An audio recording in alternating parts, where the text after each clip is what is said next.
Bom, doutora, nós temos visto algumas empresas que não se organizam, né? Algumas famílias, né, que têm algumas empresas não se organizam em vida, né? Com uma hold, por exemplo, e que depois, quando morre, a herança sempre dá um perrengue.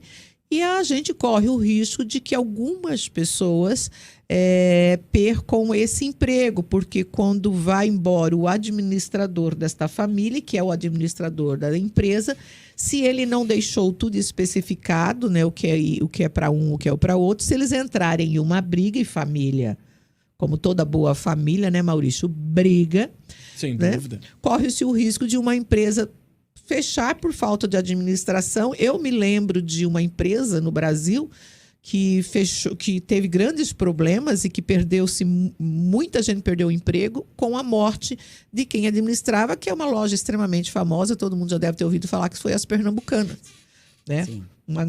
Exato. Uma grande briga fez com que muita gente perdesse o emprego, porque ela foi perdendo a qualidade de administração, foi. E hoje isso parece mais comum ainda. Então, doutora Márcia, a senhora que é especialista nesse assunto, como que o brasileiro hoje tem se comportado, ou quem sabe vamos falar só de Sinop, como que o sinopense tem se comportado com esse assunto? Ele tem lhe procurado, e gostaria também que a senhora falasse um pouquinho sobre o que é exatamente para quem nos acompanha. Bem, normalmente nós temos sido procurado muito pelas famílias preocupadas em evitar um inventário, né? Então, dentro dessa área empresarial, é possível evitar o inventário. Mas sabemos que muitas empresas que acontece o inventário e não está tudo organizado. Até teve uma pesquisa de um órgão falando que, geralmente, quando a empresa tem um inventário, há um prejuízo muito alto dentro dessas empresas, né? Devido ao inventário, devido não ter as pessoas, não ter regularizado quem vai ficar como administrador, não ter passado para eles o que seria interessante, o que seria, como que a empresa ia ser regulada. Então, as pessoas estão despreparadas e geralmente acaba, sim, tendo muito problema empresarial. Porque na hora do inventário, né, eu recém estou mexendo com o inventário por conta que a minha sogra faleceu e a minha cunhada ficou lá no Paraná, a gente tem que recolher os impostos, né? Independente, no nosso caso, a gente está doando, o Rogério e o irmão, doando o patrimônio só para a irmã, né? E aí, nesse momento, né, independente de estar fazendo essa doação, você tem que recolher o imposto sobre o imóvel, e aí que o bicho pega, né? Exatamente. A partir do momento que há um inventário, é obrigatório por lei, né? Haver o imposto, né, da doação, que é o imposto da morte, a gente sempre fala o ITCMD, né? Então, é algo obrigatório, né? E, às vezes, o valor é muito alto, a pessoa não está preparada para o procedimento, muitas vezes tem que vender, ou, às vezes, até uma filial, ter alguns problemas com a parte de funcionários, né?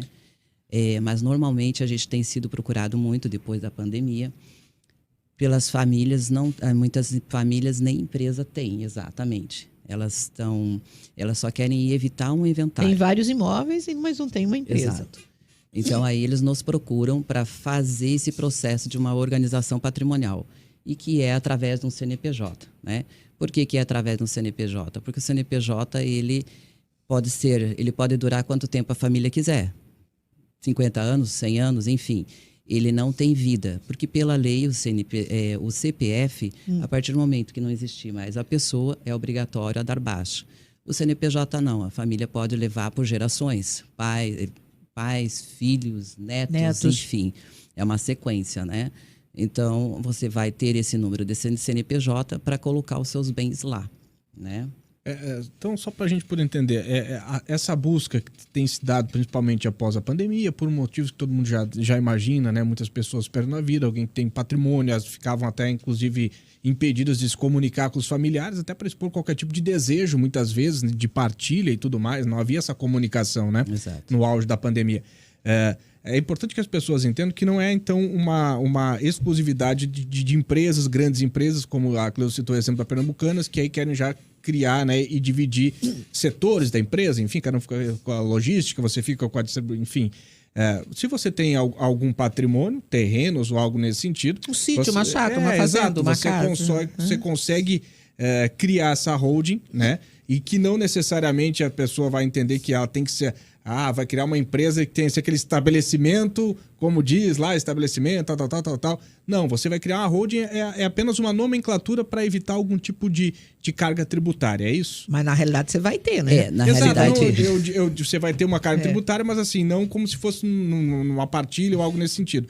É que as pessoas entendem que ela não tem que criar uma empresa física, né, para fazer a holding. Exato. Como que eu posso explicar? Porque as pessoas entendem que a holding, por ela ter sido criada com uma nomenclatura, né, inglesa, ela tem que ser uma empresa, tem que ser muitas vezes empresas grandes, como você falou, americanas, né? Então as pessoas entendem holding. O que é uma holding? Ela é uma organização que ela vai administrar grandes empresas. Então a pessoa entende, não, então uma holding é para administrar grandes empresas. Pois bem, aqui dentro do Brasil tem mais ou menos uns 47 anos, a nossa lei foi em 76, ela abriu espaço para que nós possamos fazer essa holding em tamanhos menores, né? E sem ter essa sede, sem ter várias outras empresas, né? Filiais, enfim. Ela é uma empresa que não faz nada, né? Essa lei das SAs, 6.404, ela traz essa oportunidade. Abrindo espaço para uma empresa que não faz nada. Então, não tem que essencialmente produzir, criar um estabelecimento que produza. Não precisa ter estabelecimento, não precisa ter produção. Até mesmo porque a holding familiar, nós sempre indicamos que ela não faça nada mesmo. Porque toda parte de um KNAI, ela pode ter algum problema, né? Temos funcionários, temos isso, temos aquilo. Então, a holding, na realidade, é uma administradora, ela não faz nada mesmo. Mas é uma empresa só, certo? Você vai colocar como que funciona a princípio. Os imóveis estão na pessoa física, você vai ter o CNPJ, e aí você vai fazer uma integralização dos imóveis da pessoa física, ela vai passar para a jurídica. Por que integralização? Porque é mais barato, né? E a lei do imposto de renda das pessoas físicas autoriza. Então, nós fazemos tudo legalizado através das leis do imposto de renda tributário, das leis das SAs, leis das empresas. Então, elas autorizam todo esse processo. Aí você vai integralizar, então vai sair da pessoa física e vai para o CNPJ. Quem que é dono do CNPJ? Vai para a pessoa jurídica. A pessoa física, né? Uhum. Então não vai mudar nada. O teu imóvel está na pessoa física, você vai passar o teu imóvel para a pessoa jurídica. Quem que é dono da pessoa jurídica? A pessoa física. Uhum. Então, né, não muda nada no imposto de renda da pessoa. Esse é um processo. Agora, vamos evitar o inventário. Ok. Como que funciona para evitar um inventário? Você vai colocar lá, depois de colocar os seus bens lá, você vai fazer a doação, que vai pagar o imposto da mesma forma, tudo legalizado, conforme a lei. Vai fazer a doação para os seus filhos, né? Das cotas daí, não vai ser dos imóveis, são cotas da empresa, certo? Aí fez a doação. Mas essa doação como que funciona? Aí eu vou perder os poderes, o meu filho vai fazer o que quer? Não, não é assim. Por que que você vai doar as cotas e é de uma empresa? E pela lei das SAs, onde traz, então, cláusulas de proteção para os pais. Por quê? A partir do momento que você doa um bem, você aí... como que funciona no normal? O pai perde muito o poder. Porque tem pais e filhos. E tem filhos que, após doar tudo para eles, eles podem crescer a crista. Então, a doação ela não pode ser uma doação tradicional, como você doar um imóvel. Tem muitos pais que fazem a venda, né? Uma venda, fazendo de conta que vendeu para o filho, né? Nada legalizado, mas aí o filho tem todo o poder, comunica casamento. Então, a holding ela vem para isso, para estancar esse procedimento, aonde o poder ainda mantém-se aos pais por causa das cláusulas e não comunica nenhum tipo de casamento dos filhos, né? Então, aí essas cláusulas a gente vai colocando, por isso que nós falamos, não é um CNPJ. Não é uma empresa que as pessoas estão acostumadas. Há uma loja minha que eu tenho de roupa lá, então a minha loja tem os meus funcionários, eu tenho os impostos. Não, é totalmente diferente. Mas naturalmente que você vai ter que ter um contador Sim, para todo um mês prestar contas desta holding. Essa despesa você vai ter. Agora, doutora, nós sabemos também que a gente tem vários juristas, inclusive Flávio Tartucci é um deles, que diz que isto pode ser passível de nulidade lá na frente. Mas você só vai responder isso para mim após o nosso intervalo. Antes do intervalo comercial, doutora, a Cleusa lhe fez um questionamento sobre a segurança jurídica dessas holdings, que alguns juristas entendem que ela pode ter algum tipo de invalidade futura, né? Que isso pode ser discutido juridicamente. Ela citou, inclusive, o Flávio Tortucci. Como é que você vê essa possibilidade? Como é que a senhora entende sobre essa questão dessa segurança jurídica? É segura, não é? Pode ser discutida? São entendimentos? O que a gente pode falar sobre isso? Bom, eu posso dizer que ela é plenamente segura. Porém, existem algumas pessoas que fazem de forma errada. O que acontece? Eu vou dar um exemplo bem simples para a gente falar aqui palavras bem simples. Por exemplo, você vai e abre uma empresa eu vou abrir uma empresa de uma loja de sapatos. Aí você abre um CNPJ lá e você coloca um capital de R$25 mil. Logicamente, você nem abre conta corrente, às vezes, ou nem deposita os R$25 mil. As coisas continuam andando e o teu capital não aumenta. A tua empresa tem um capital de 1 milhão hoje e lá no teu contrato social está R$25 mil. Enfim, então, tudo que você vai fazer... Desculpa te interromper, a gente vê muito isso em licitação pública, né? Cria-se a empresa, às vezes, semanas antes de iniciar a licitação e se coloca um capital lá da empresa, né? Exato. Então, tudo tem que ser regularizado conforme a lei. Então, se você vai ter um capital de um valor, você tem que depositar na conta corrente, né? Se você vai integralizar um imóvel, você tem que colocar o imóvel lá. Então, tudo tem que ser colocado corretamente e muitas vezes as pessoas não o fazem, elas só fazem no papel, não é legalizado. Então, aí pode ser discutido. Mas, no caso, se você fizer tudo conforme está dentro da lei, não vai ser discutido. Com certeza tem muito poder, igual nós estávamos falando da Manuela, né? Isso, da Larissa Manoela, que é um caso, não sei se foi bem uma hold, foi criada, mas criou-se uma empresa familiar, né, com os pais coordenando essa empresa. Sim, foi uma holding. Uma espécie de holding, né? Para que pudesse administrar a carreira dela lá e tal, e aí se discutia a porcentagem que ela recebeu, uma porcentagem de sócia da empresa, mas uma porcentagem infinitamente, né, menor que a dos pais. O que a gente pode falar desse caso, que é um caso que o pessoal tem acompanhado para que possa entender e até ligar com a questão da holding? Exato. Nesse caso, por exemplo, foi aberta uma holding, ela era inclusive menor, a administração estava na mão de quem? Dos pais, dos patriarcas. Como foi feitas as cláusulas? Foi através dos patriarcas o que eles fizeram de proteção, né?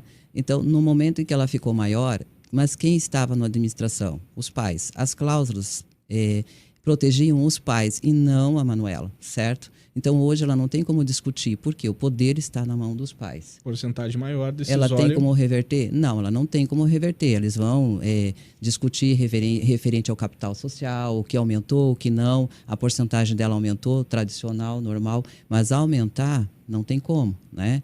Então, aí traz para vocês terem uma intenção de como faz, se você fizer as cláusulas correto, tudo correto, os investimentos eram investidos na conta corrente, né, dos shows e tudo mais que ela fazia. Então, estava tudo certo, não tem discussão, né? Então, pode existir uma discussão se houver algo que esteja incorreto fora da lei, né? Mas se tiver tudo certinho, não.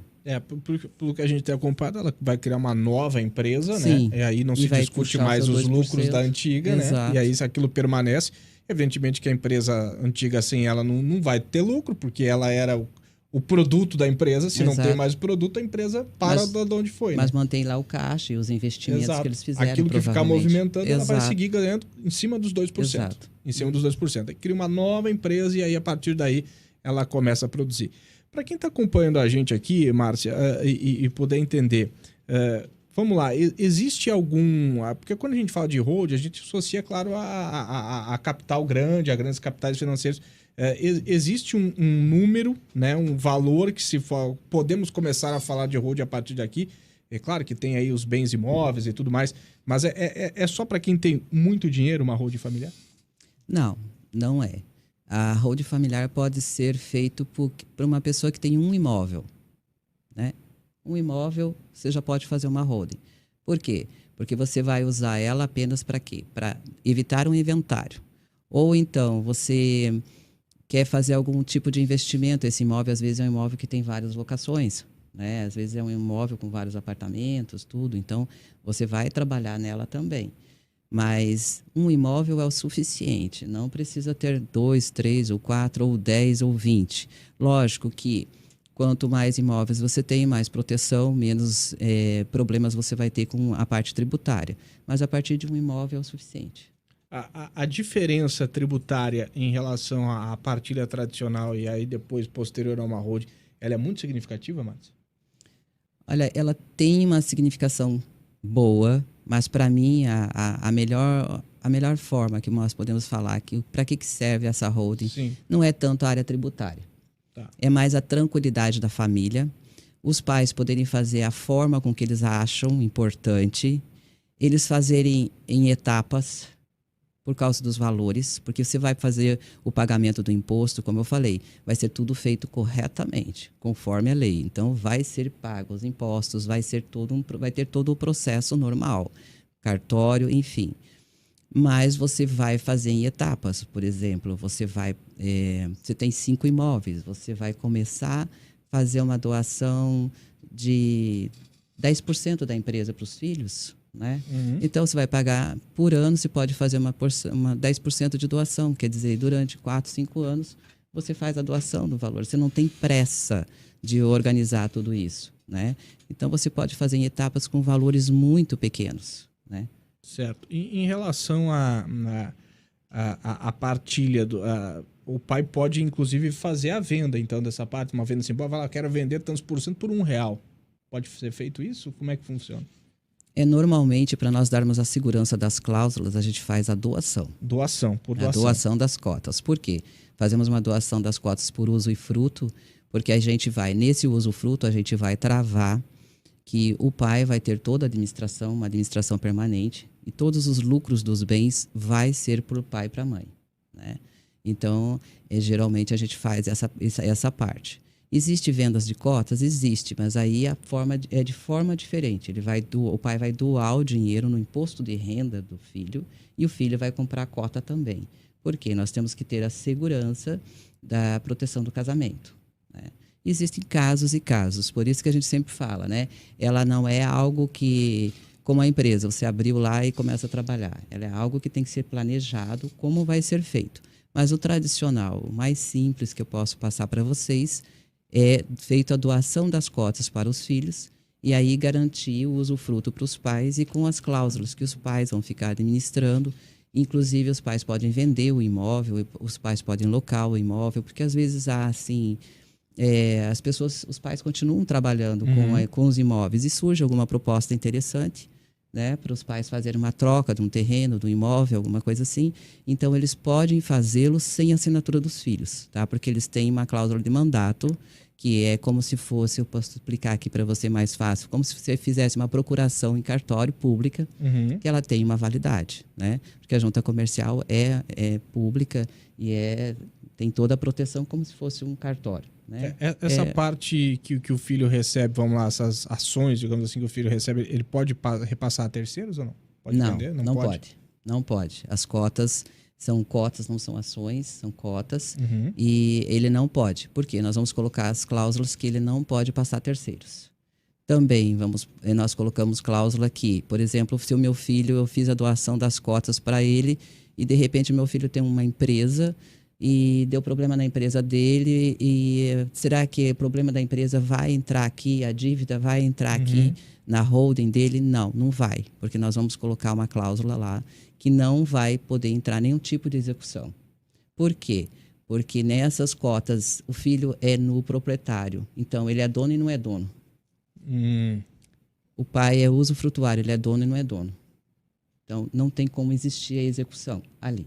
Entendeu? Se o filho está devendo, tem uma dívida, um terceiro entrou na justiça, né, vai buscar algum tipo de patrimônio, ele é dono de uma cota, talvez até de um grande patrimônio, mas ele não pode ser bloqueado na justiça, nada. A justiça não pode, né? É essa proteção que a gente sempre fala, porque daí os pais se preocupam, né? Mas os meus filhos estão trabalhando, têm a sua vida particular e pode ter algum problema. Então, é por isso que a gente coloca essas cláusulas e por isso que nós fazemos essa trava. Interessante. Agora 11h40, gente. Ô Márcia, tem alguma questão que você ainda acha que é pertinente a gente falar aqui, que seja explicativa, que o pessoal possa ter algum tipo de dúvida? Porque quem te procura no teu escritório, deve ter algumas dúvidas mais comuns e que a gente acabou esquecendo de te perguntar aqui. Tem mais alguma coisa que você acha interessante a gente estar comentando? Só... Em relação às dúvidas mais comuns, o pessoal chega no seu escritório, bate lá e fala, tem uma dúvida e tal, holding e tal. A gente conseguiu mais ou menos tirar as dúvidas ou tem mais algum tipo de questionamento que você acha interessante? Geralmente eles perguntam, mas e tem contador? Tem. Aí qual o valor desse contador? Né? Porque eu não quero pagar, geralmente o meu contador lá cobra lá um salário mínimo por mês, mas aí fica muito alto essa empresa. Sim. Então eu digo para você, tem contador, porém essa empresa ela não faz nada. Então ela tem menos da metade do trabalho de uma empresa tradicional, ela não tem funcionários, ela tem alguns posicionamentos que vai ser feito. Então, muitas vezes, você conversando com o seu contador, ele vai te fazer um valor bem menor referente a essa empresa que a gente chama sempre de cofre, né? É como se nós colocássemos os bens dentro de um cofre, uma proteção.